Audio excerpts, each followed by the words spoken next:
Thank you, Madam Chair. My bill, Protecting the American Energy Production Act, is pretty straightforward. It prohibits the President from declaring a moratorium on the use of hydraulic fracturing unless Congress authorizes the moratorium.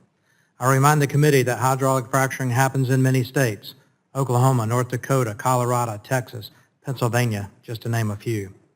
It also expresses a sense of Congress that states should maintain primacy for the regulation of oil and gas production on state and private lands. You know, after the 2008 economic downturn, the states that actually did well economically were the energy-producing states, many of which I mentioned a minute ago.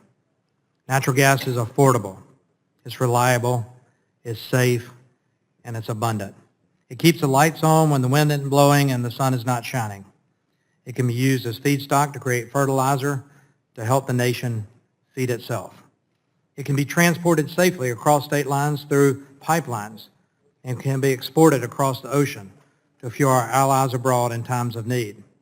The American people need natural gas, and one man should not be able to single-handedly end fracking without the consent of Congress. The administration has been extremely hostile to fossil fuels in the midst of an energy crisis. We're already beginning to see the consequences of poor energy policies. Blackouts are becoming normalized in states like California that have become increasingly reliant on renewable energy while shutting down access to reliable baseload power.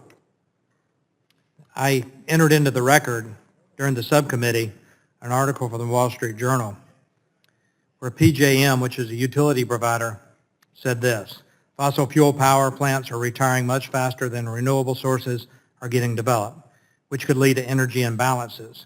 That's a delicate way of saying that you can expect shortages and blackouts if you take that energy generation out of the mix. Of course, wind and solar is cheaper when the taxpayer is subsidizing the cost. Unfortunately for the ratepayer, this is a poor investment. The reality is not all energy is the same. Wind and solar energy are simply not as valuable as energy stored in natural gas. Now, we truly need an all-the-above energy matrix, and I think most Republicans support that. We need one that's diversified and ensures we have baseload generation. This has to include natural gas.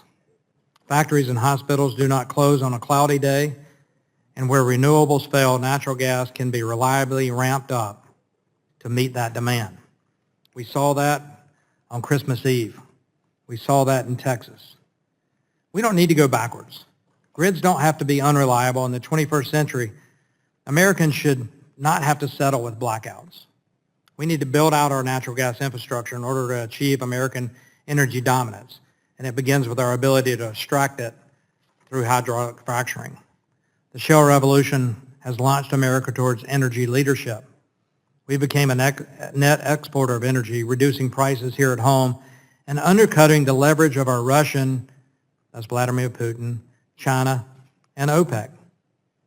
The best defense against our adversaries is more U.S. energy production that can be exported and used here at home to improve the quality of lives of so many people around the globe and here in our great nation. So I urge support of H.R. 1121 to increase American energy production and restore energy leadership. And with that, I yield back.